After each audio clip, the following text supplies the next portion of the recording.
Welcome to the Therapeutic Food Solutions podcast. I'm your host, Marian Mitchell. I'm an integrative nutrition health coach, therapeutic diet expert, and founder of The Road to Living Whole. There are many different diets out there. It's hard to know which one is right for you with your chronic illness and autoimmune disease.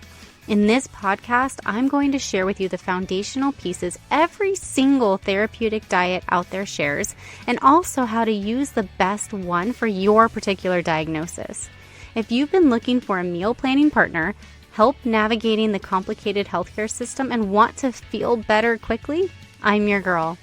Grab your kombucha and notebook. Let's dive in. Welcome back, everybody. I'm so excited for today's episode. I have two wonderful guests with us, and we're going to talk about the gut health and anxiety connection, and maybe a little bit of acne in there too, which I know is a huge struggle for most women and men these days. So I'm really excited to really dive into this. And ladies, I'm just going to let you introduce yourselves, share your story, how you got into nutrition and podcasting, and then we'll dive into the topic of the day. Great. Yeah, no, lovely to meet you. Thanks for having us here. I'm Atavia. I'm a registered nutritional therapist, one half of the podcast, and I'll let Laura do the introducing for the rest. Hi, I'm Laura. I'm the friend who's being taught all about nutrition. Atavia and I met quite a long time ago. She's great. She's been really helpful, giving me hints and tips of how to deal with anxiety, acne, and I just kind of asked the questions that normal people would ask. So yeah, thanks for having us on, Marian. It's really nice to meet you. Yeah, well, I'm excited. What I love about your podcast and everything is just really explaining it in layman's terms. I feel like nutrition can be this really complicated thing, and anything that we can do on our front to make it easier for people is always like a good idea. So how did you guys get, or Atavia, how did you get into the gut health anxiety connection? Because that's something I struggled with for most of my life, honestly. So I had quite bad IBS and quite severe anxiety and acne. That's why I decided to study nutritional therapy, because nothing was really working for me in terms of doctors and things like that. And I just found the information quite confusing, didn't know what to do. So I thought, what better way to try and remedy it than, learning it myself.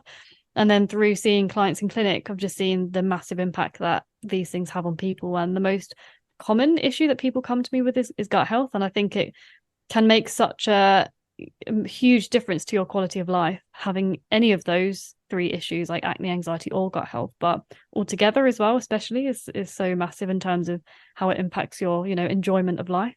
So I just found it a very rewarding kind of area to work in, and seeing the progress and kind of freedom it gave people, I decided to specialize in those areas. Could you go more into your story? Like, what was your struggle with gut health? What symptoms were you having, and how did you stumble across food as a solution or a piece of the solution puzzle? Sure. I mean, I think it's Laura and I always say on the podcast that it's hard to know that you're so unwell when you've always felt that way. So when I wasn't super aware of the fact that I was so unwell, but I just knew that I was always really anxious about going places. I would never walk into a room if I thought everyone was already there. I'd get so worried about doing anything, or anything I said to somebody, I'd think about it again and think, oh, did I sound silly? So much self-doubt and anxiety about basically anything you can think of, filling up my car with petrol. I'd be like, oh, what if something happens and I look stupid to the person at the forecourt? Just anything my anxiety would manifest. And I'd have a lot of physical symptoms in terms of restlessness and heart palpitations and things. With my gut health, it was, I don't know how much detail you want me to go into. I'll try and keep all it. Of it. All of it. You have to think, the audience listening is dealing with chronic illness. So they're dealing with long-term debilitating laundry list of symptoms. So the more that we can say, hey, this is where I've been and this is where I am now, I think is really helpful. Sure, that's fine. I just didn't know if people would be squeamish or, not want to know the details. But yeah, I mean, I have what you would technically describe, or doctors would diagnose as IBS, which, as we cover in our podcast, isn't technically a real thing. It's more of like an umbrella term of symptoms. I don't know what's wrong with you, so here's the name. Yeah, basically, it's like, oh, here's something, but we don't know what causes it. We don't know how to fix it. But there you go, you've got a diagnosis. So it would be things like constant bloating, constantly going to the toilet, loose stools all the time. If I was telling a story on one of our episodes about a guy asked me out at a restaurant, and I was like, oh yeah, great. And then when I was due to meet him, oh my God, I just had absolute bowel evacuations. It was horrible because I was so nervous. Like my anxiety would just trigger the IBS so badly. And my life just consisted around thinking, where was the next toilet? Or, just worrying about going on long journeys and things like that. So yeah, indigestion, anything really, you name it, it would be a problem. A lot of food poisoning type situations as well, because my gut was so sensitive. And yeah, just always having sort of like bowling ball belly is what I would describe it. Just sort of like, there's a lot of bloating because there's so much gas there. So yeah, that was kind of things that I would just deal with day in, day out, and was kind of the norm, although I knew that that wasn't normal. Like it just felt like that was how I was living my life, really. Yeah. Yeah. Yeah, I have a best friend who struggles, still does. It's gotten better over the years when she's taken my advice here and there. But it took her getting really severe before she was like, okay, I'll try it your way. And then of course, clients that come and are dealing with that too. Like I feel like it might feel like embarrassing or like TMI, but I feel like it's just unbelievably common in so many people's lives, and they know it's not normal, but they're told that there's not much they can do about it. And I think that, they're just kind of frustrated. And I think you have to reach a pain point where it becomes too much, because you reach a tipping point where you think, I'll do anything now because this is just having too much of an impact on my life that I don't care. I'll face the embarrassment of talking about my stool habits rather than have to put up with this any longer. Yeah. And that's the point I think I reached where it was just having too much of an impact on my life. Yeah. That I wanted to change it, really. Awesome. And Laura, what's your story? So I struggled like with acne, still do on and off, like Atavia was saying. And I've tried lots of different things to kind of combat it. Anxiety for me is probably my worst enemy at the moment. I don't struggle too much with gut health, thankfully. That's something that's not been too bad for me. However, like Atavia was saying, when I'm nervous or something is really upset me, I will need the loo. And it's just insane how it can affect your body like that, anxiety. It's just crazy. So I've learned so much, doing this podcast, which is obviously, if I'm learning, then the listeners are learning too. Atavia, I don't even think I've told you this, but we were talking recently about having too much dairy around periods, that kind of thing. So I deliberately cut down, I would say probably by half, my dairy intake, and my last period was significantly lighter. Yay! At night particularly. I know, and I haven't even told you this, but I was just like, this is insane, because my periods are so super heavy. I know it's a bit too much info, but I do, like you said, I think it's a good thing to be open about these things, because so many people struggle and they're just too embarrassed to say. But yeah, that's been a recent thing for me, which is something I'm going to kind of use again, I think, in terms of periods and kind of managing the heaviness of them.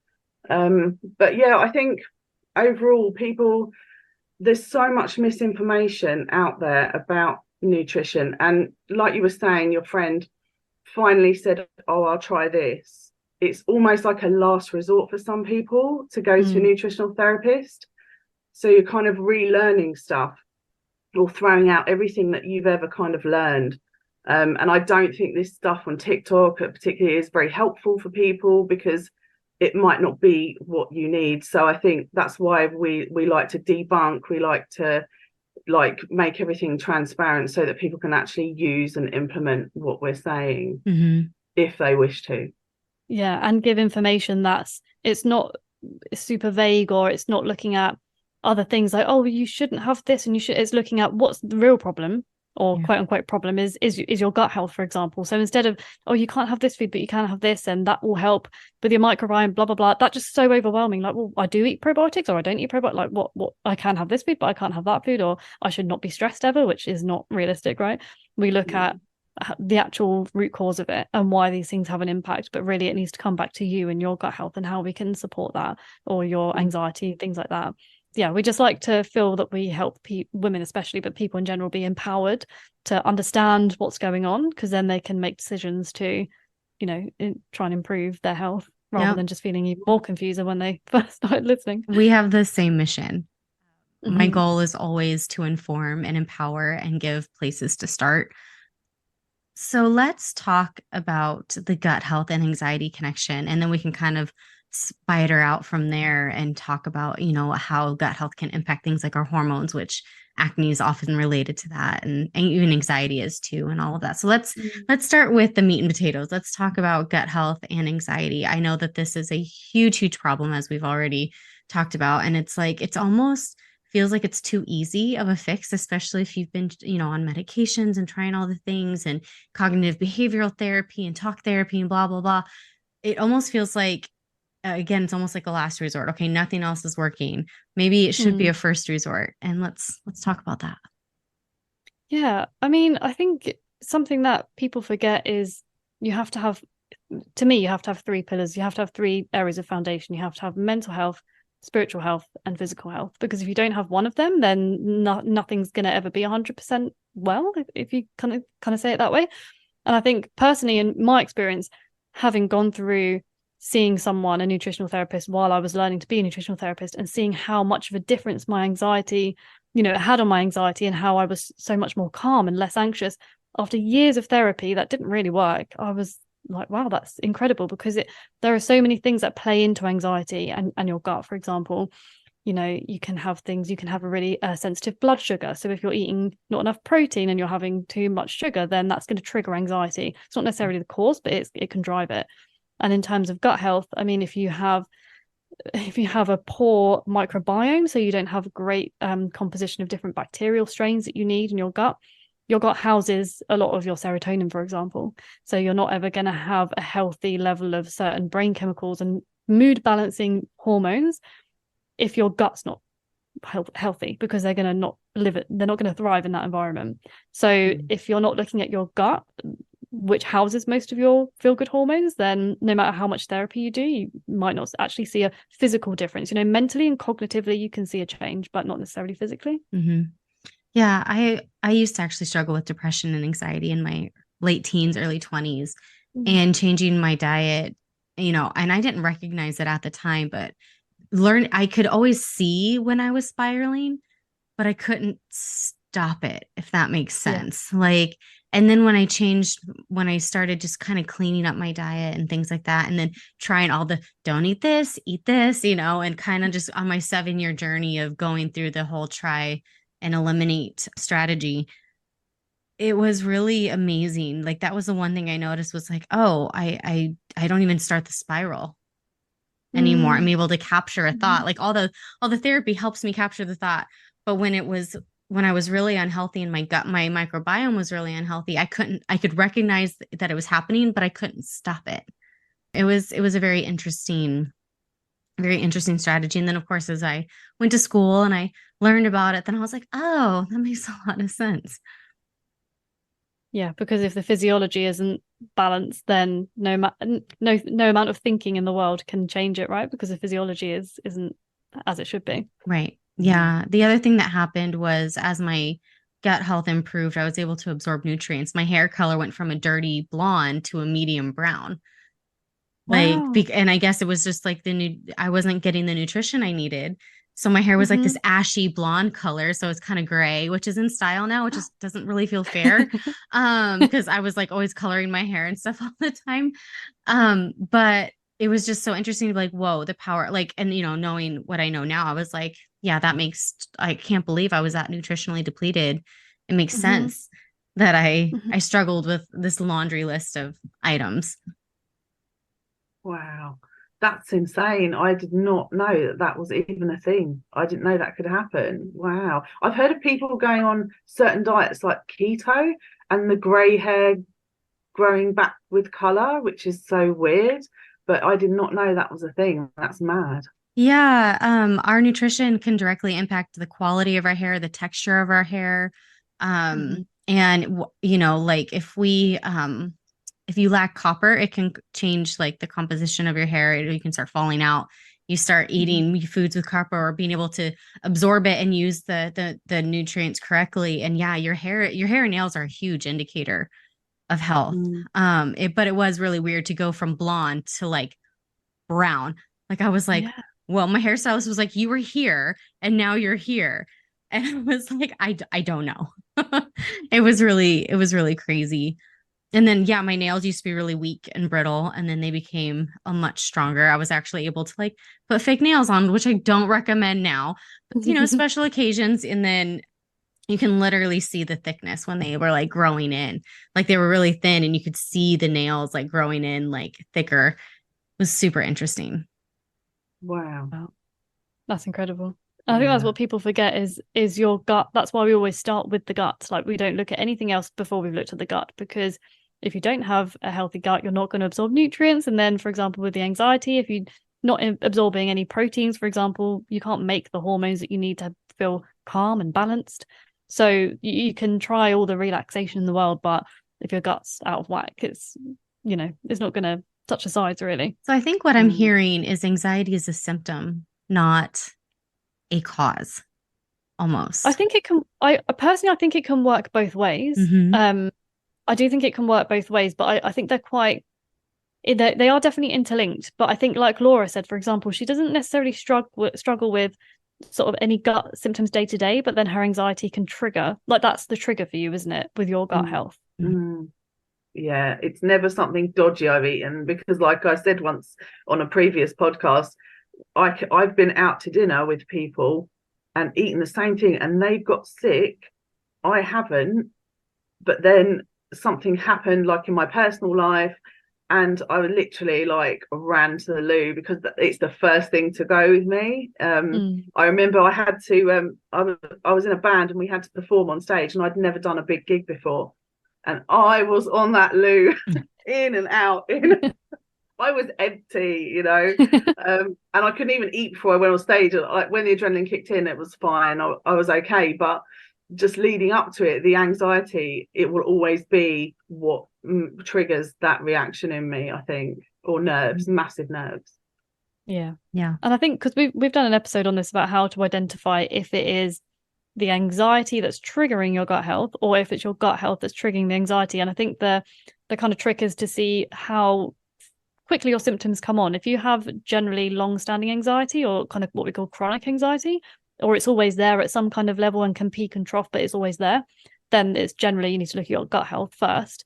But if it's sort of short, sharp gut health issues from anxiety from an environmental thing, and your anxiety generally isn't an issue, then maybe it's the fact that you were just anxious about something and that triggered gut health, if that kind of makes sense. But we kind of look at the gut health connection. For example, we look at the vagus nerve. So we've done quite a few episodes on the vagus nerve, which is quite a popular one at the moment. I haven't actually talked about that on the podcast, so let's introduce people to that and what it does and how it can impact us. Yeah, sure. Laura, do you want to? I don't want to put you on the spot. I know we've done a couple of episodes on it. Do you remember the ins and outs? Or well, I remember because when you said the vagus nerve, I thought it was just like one tiny nerve, like the pineal gland or something like that. I didn't realize that it was this nerve that runs like all down your spine. It all connects a lot of the organs together as well, doesn't it? Yeah. And I think it can be affected. You can affect it, and sort of it's part of your. Is it sympathetic nervous system?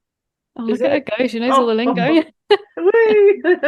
Go me. But there's certain yoga positions, I think. Is it downward dog that you can use to calm it down or kind of hack it in a way so that it then has a knock-on effect on your anxiety? Yeah, oh my God, smashed it. Yeah, so 100% she remembers it. I'm so proud. So, yeah, the vagus nerve kind of connects from your, I think it's the bottom of your spinal cord, and it goes down your, like through your chest cavity and connects to a load of different organs, like your heart, your adrenal glands, your stomach. But it intertwines with, so yeah, it's like a bunch of nerve endings, and it intertwines with the mucous membrane inside your gut, so inside your intestines. But what it's responsible for is feelings of calm. And it's basically the nerve that we want to activate to induce feelings of calm. And it's sort of like, if you imagine it like a muscle, the more that you use it and the more that you activate it, the stronger it becomes. So like Laura was saying, there are certain yoga poses that literally activate the vagus nerve, or things like mindfulness. It increases vagal tone, which means that your vagus nerve is strong. So for example, if there was some huge, muscly person at the gym, I tried to push them over, I probably wouldn't be able to because they're too muscly, right? But if there was someone who was quite weak and didn't have a lot of muscle composition, that would be easy to push them over. If you have like a really strong vagal nerve, then anxiety inducing things can happen, but because your vagus nerve is strong, you don't respond with the same intense anxiety. So the triggers are there, but they don't activate you as much. But it literally weaves into, so imagine like two fingers interweaving, like two hands interweaving. It interweaves into the gut and they connect with each other.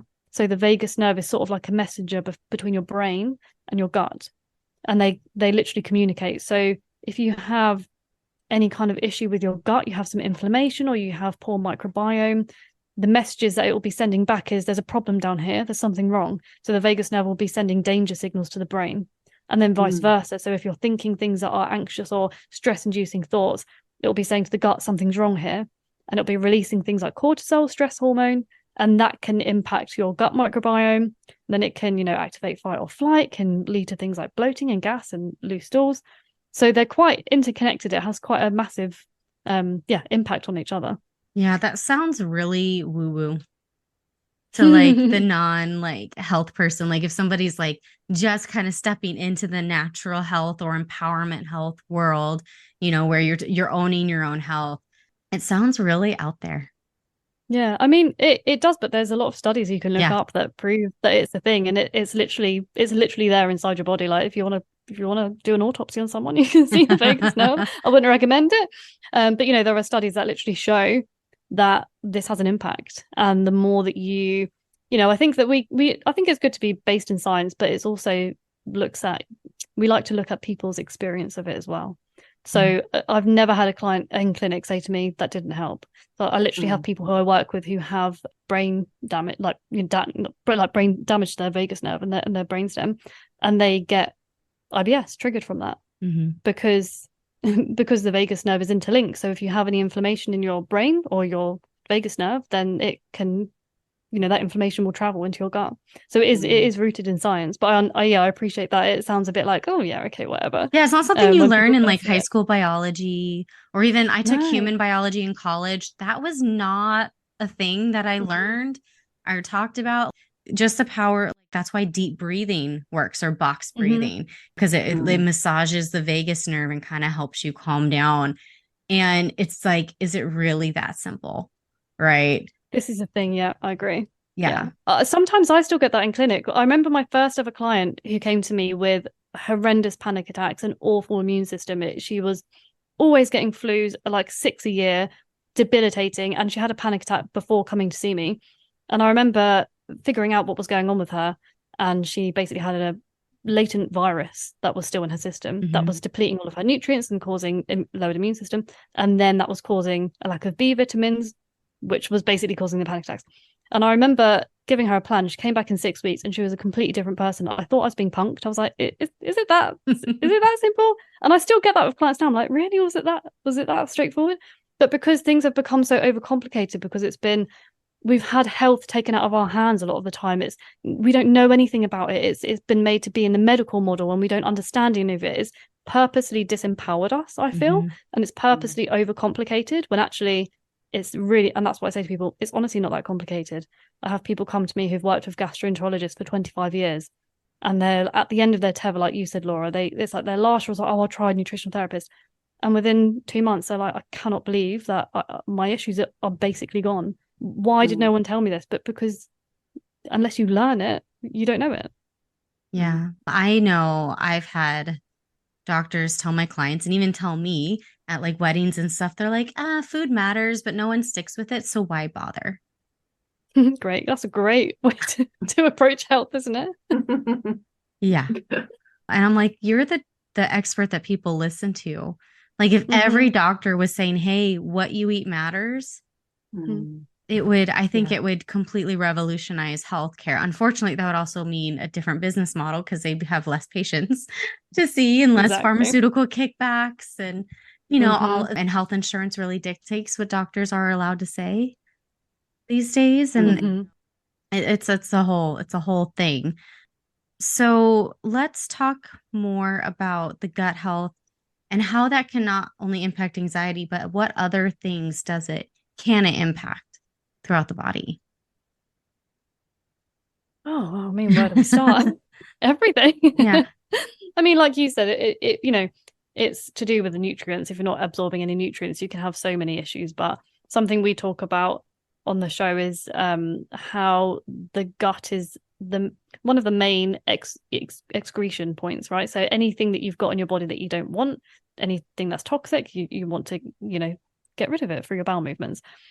If your gut is compromised and it's not working properly, then those toxins are going to sit there. So when I say toxins, it can literally be just estrogen that needs to be recycled, but that can become toxic if we have too much of it. So this is, I'm really sorry that my cat is interrupting our recording. So this is something that happened with me personally with my acne experience, was that my gut was so compromised that I wasn't clearing out any toxins. So I had such a high estrogen level that the estrogen was just going around my system. So then your body is, wants to be well. So it's like, we need to get rid of this toxin. We don't care how, we just need to get it out. What's the final detoxification pathway of the body? The skin. So it pushes it out through the skin. So if you have anything like eczema or psoriasis or acne, anything on the skin, that can certainly be from the gut, as I'm sure like you listeners probably know some of this as well. If you have inflammatory levels in the gut as well, if your gut's inflamed through, for example, food intolerances that haven't been identified, or, if you have non-celiac gluten sensitivity, so it's non-celiac, but you do have that gluten sensitivity, which a lot of people have nowadays. I think it's 13% of the population have that. As every time you eat that, your gut's thinking that there's a pathogen in there, so I need to release inflammatory molecules to get rid of that. But you've got them going around your system all the time. So you're going to have anything that's an inflammatory condition, usually is your skin, right? So it's going to be things like eczema and dermatitis and stuff. Yeah, I mean, there are so many things that the gut can impact: hormone levels, periods, loads of stuff, because it regulates all of your hormones. So anything, you name it, and I can tell you how it's caused by the gut. Yeah. Laura, you've talked about acne and your experience with that, and learn all the learning that you've done and how it's impacting your skin. What are some of the things that you've done that have worked, that have actually helped? Because I know it's an ongoing struggle for us women in general. I used to get horrible cystic acne around my period, those huge, painful, large zits on my chin. And then when my daughter was about a year, I got this like horrible acne, like scars, like all over my cheeks and my face. And it was totally hormone related. And at the time I was eating really clean and all this stuff. And it ended up being a combination of I'm sensitive to cocoa, to chocolate, so I can't eat a lot of it, and a few other environmental factors. So I think it's really important to talk about, but like you as kind of maybe not, you're as a person learning, and what have you tried and that has worked up until this point? Okay, stuff I've tried. Firstly, I'm sorry about the chocolate thing. That just sucks hard, especially like if your period's on its way, like that's when you need the chocolate. Having said that, I cut mine down and just I was eating dark chocolate. I know it sounds like silly, but it had so much less dairy in it, so it wasn't so bad. I had an intolerance test many years ago, not for Atavia, before I think we met. And they found out that I was gluten intolerant. So I stopped eating gluten for a while, and everything improved.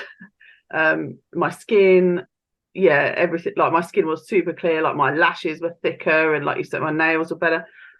Unfortunately, I still kind of fall off the wagon a bit.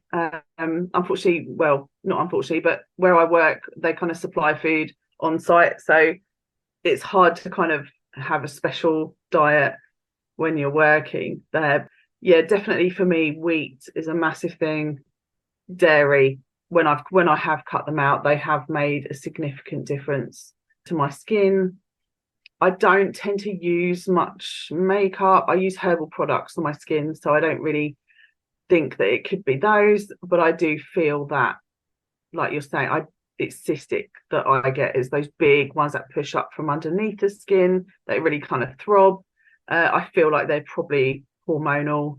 But yeah, I definitely find when I give a swerve to the things that my body obviously doesn't like so much, then that is when I see a sort of clear in sustained improvement.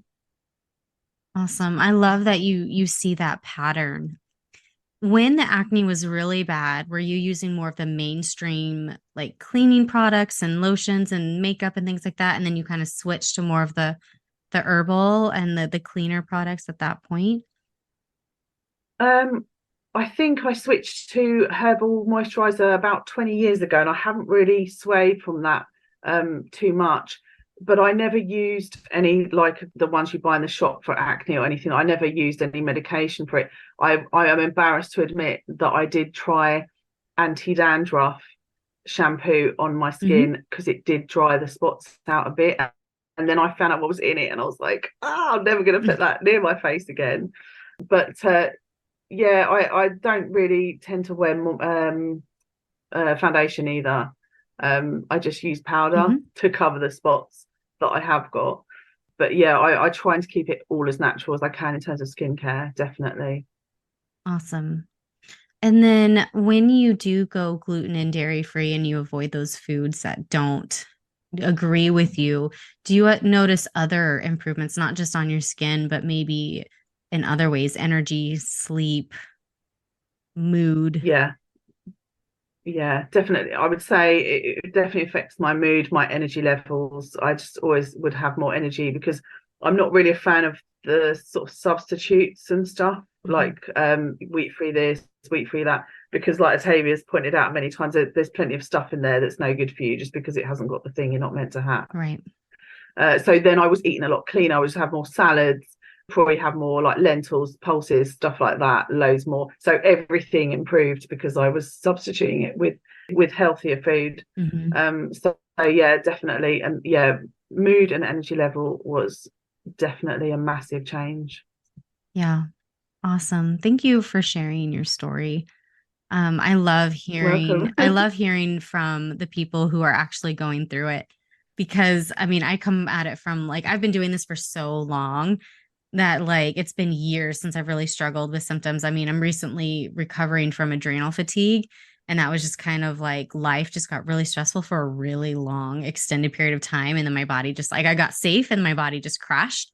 I've been eating real food and doing this for so long that it's really a fun reminder that of the people who are kind of still in the process of figuring out how to make it their lifestyle and what they feel versus what they don't, and all of that. Yeah, definitely. And like Atavia, she's just taught me like so much about these things, just learning, maybe the subjects that she brings to the table are not something that I've particularly asked about, but I will always pick something up. She'll always teach me something, and once I've learned it kind of stays in my head as well. And that's why it's nice having this kind of like conversational situation, because I think you're more likely to absorb more. Yeah. You basically have your own health coach like twice a week, which is so fun. Yeah, you can't ask for more, can you? You cannot. And that's what I think why we just kind of designed and came up with the podcast in the first place, was for it to be entertaining as well. So it's not something, because we're just trying to find podcasts on nutrition, and a lot of them when I was looking was quite dry or so science-based, and I would just find myself zoning out, like these aren't, they're not enjoyable to listen to. So we wanted something that was enjoyable and entertaining, because sometimes we'll talk about things that are relevant to our lives, it's happening at the moment, or just we'll joke around, or try and provide some entertainment. But we also want to deliver information that's easy to remember, and maybe isn't anecdotal as well, and it's not so science heavy that it's not relatable. It's something that people can actually understand and then implement into their lives if they want to. Yeah, it gives people a place to start.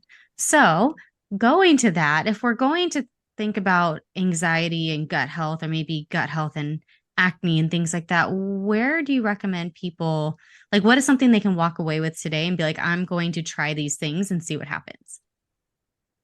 I think personally I'm a big fan of the vagus nerve, because it's something you can just do. You could literally do it right now. So if you look up our podcast, Teaching My Friend Nutrition, and type in vagus nerve, you'll see the ones that show how to strengthen your vagus nerve, or why you shouldn't avoid it for anxiety, why you shouldn't ignore it for anxiety, and we'll say in that episode things that you can do to strengthen your vagal tone. That is something that can show you quite quickly whether your anxiety responds to it. And there's no downside really to trying, to activating your vagus nerve. So that's my personal favorite, because it's something everyone can do quite easily straight away, and it will be having a positive impact on your anxiety and your gut. I think in terms of gut health, it really depends on what, where someone is at the moment. But something that we quite enjoyed talking about was the blue zones. The documentary that was on Netflix recently, which was about secrets of the blue zones, how to live to 100. And something they do, which has had a positive impact on their gut health, is to stop eating when they're 80% full. So they'll never eat to the point where they're super full or they feel sick because they've eaten too much. So kind of just cutting down a bit on how much you eat, to what point you eat, or having like a 12-hour period away from food at night. So having your last meal at 7 p.m. and your first meal at 7 a.m. because that's been shown to reduce bloating hugely and any kind of inflammatory conditions in the gut. A lot of people have inflammation in the gut, and that can cause constipation and pain. That can be really quite a simple thing to implement for a lot of people. And in terms of acne, I think that's the one that is the most tricky. And that's one that people struggle to know where to start with. And I'll be honest, I think that is the one that probably takes a lot more work.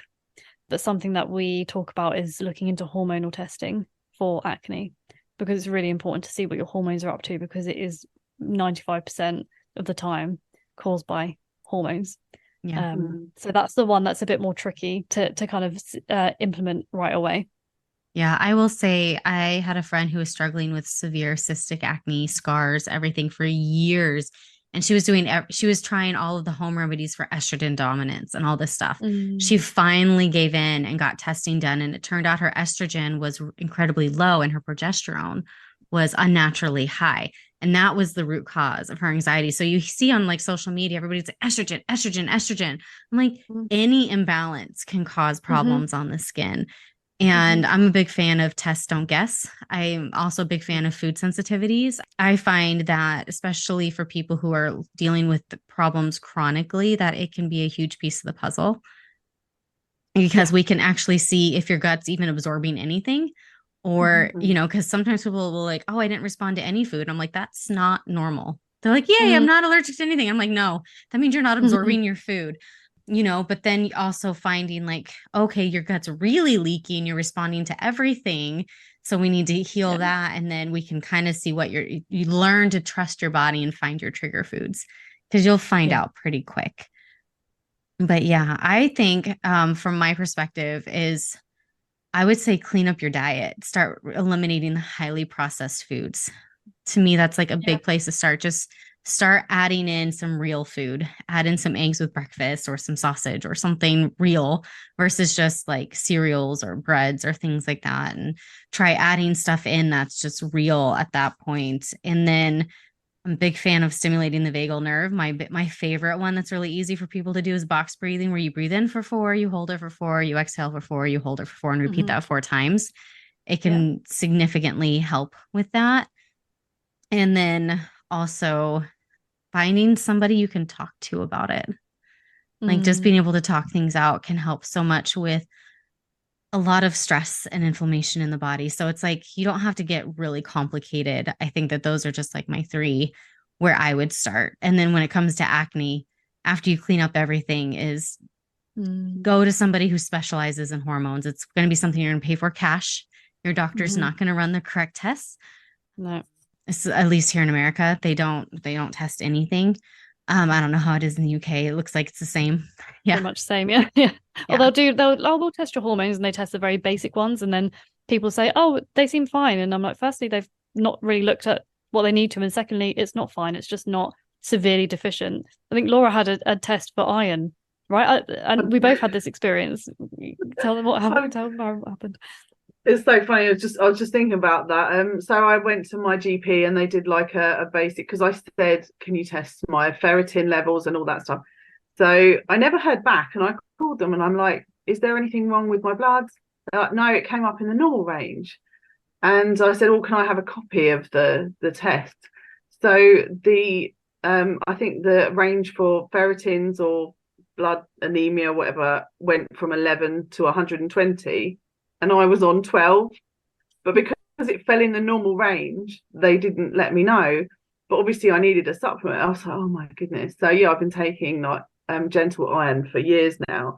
But yeah, that's kind of what you can expect here, unfortunately. And not everyone's the same, but yeah, it's not that in depth, is it, Atavia? No, it's not. It's very basic, and it also kind of falls out of, I hate to say it, but falls out of their remit. Like, I wouldn't prescribe anyone medication, so the GPs kind of, they don't really say that's not really their remit. But yeah, it's kind of quite basic. But I think I really like what you said about the processed foods, and we talk a lot about. We've got an episode about the top 3 foods to eat for acne, anxiety, and gut health, because a lot of the time it's about what not to eat. And we talk about the crowding out method, which is quite popular with people. So, okay, so don't worry so much if it's too much of a stress to think about cutting everything out. Let's just crowd it out by just putting more foods that are health beneficial in. So, okay, you're having cereal for breakfast. Well, what about having some berries and some, nut butter or whatever it is beforehand, and some coconut yogurt, and then you're going to be more full. So you're not going to want to have loads of, sugary cereal, basically. Having big salads, because I'm half Greek, so that's a huge thing for me. I love salads. I hate the winter. It makes me sad because I can't have salads. But having salads before dinner, so when you are eating dinner, you're not going to have as many carbs. The carbs that you are having are being digested more slowly because of the salads, they're already there. So you're not going to have a huge blood sugar spike. But it's just nice to think about, what can I add in rather than cutting all of this out, and then what do I replace it with? Yeah, I don't like. I mean, I deal with people who are really sick and they're going on specialized diets, but I'm always like, are we at a point where I can lead in, where we can take where we're at and lead in before completely overhauling, right? And my ideal is when somebody's not super sick and they're trying to prevent getting more sick, because then I can do more of a natural crowding out method, because that is ideal. I think is just starting where you're at with what you're comfortable doing that doesn't take a lot of thought, and let's just add something in to every meal. And then that adding in, you feel so much better. Then they're like, okay, well, what else can I do? And I was like, well, this food specifically has all of these ingredients, and here's what they do. And I'm like, and here's an option, right? That could be an easy substitute that you can still get at the same store. And it's kind of like doing that. And it's a much more natural, healthy process. And people be like, oh, but I want to feel better now. I feel like crap. And I'm like, give yourself 2 months of doing this. You're going to feel night and day different. Yeah, for sure. And I think it's keeping it achievable as well. Because if you say to someone, you need to completely cut this out, you can't have this, you can't have that, you'll have to eat this, it gets overwhelming. And what happens is people just don't do it. And I'm a perfect example of that. If it's achievable and a small little thing that I can change or add in, and it makes me feel happier inside that I'm making a small change, then it leads on to like more control, a bigger change, and you start eating more different foods and stuff. And like you say, Atavia, you don't get the sugar spike if you're going to eat something like veggie before you eat anything else. And I think it definitely, if it's achievable, people are more likely to stick to it. And they're more likely to enjoy it as well. It's not going to be such a chore.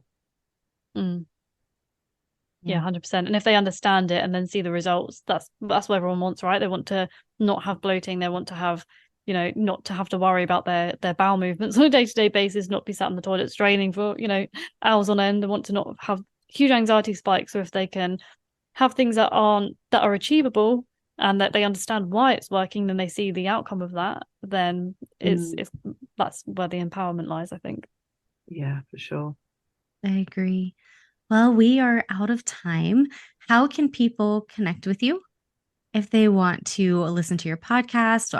Are you on all of the podcast apps? Give us some information. You go, babe. Yeah, okay. I was waiting for you to talk. Yeah, I don't want to dominate the conversation. So we're everywhere you can find your podcast or reputable players. We're on Apple, Spotify, everywhere basically. So you can find us by searching in the search bar for Teaching My Friend Nutrition, and we are the acne, anxiety, and gut health specialists by Teaching My Friend Nutrition, and that's where you can find us and give us a listen. Awesome. Well, thank you guys so much for joining me and sharing your expertise and your experience. It's truly invaluable, and it's so nice to connect with another podcast. Oh, thank you so much. It's been so nice having us on. Thank you. We appreciate it. Yeah, it's been really nice. Thank you so much for your time and giving us the opportunity to come on your show. And it's been really nice to chat to you, Marian. Thank you so much for hanging out with me today. If you found this episode helpful, would you do me a favor and help others find it by leaving a review, sharing a screenshot on social media, or sharing the link with a friend? By you sharing what you've learned, others are able to find this podcast and join our community. Be sure to check out my website, www.roadtolivinghole.com, for over 160 delicious recipes, a variety of meal plans, and a blog packed full of even more healthy living tips. If you'd like to learn more about how to work with me as your coach, you can schedule a free consult through www.roadtolivinghole.com/health-coaching/. Until next time, friend. Bye.